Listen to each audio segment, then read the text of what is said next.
बाबा बाबा मेरी मदद करो बाबा, मैं घर में टीवी और बीबी दोनों से बहुत परेशान हूँ। इस साला बीबी से तो हम खुद परेशान हैं।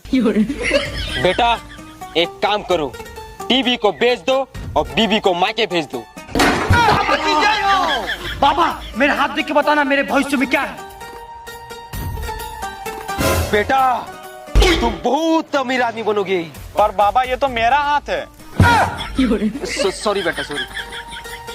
बेटा तुम बहुत अमीर आदमी बनोगे, इतने अमीर आदमी बनोगे, इतने अमीर आदमी बनोगे, इतने अमीर आदमी बनोगे, हम बने तेरे बेटा आगे समझ लेना बेटा।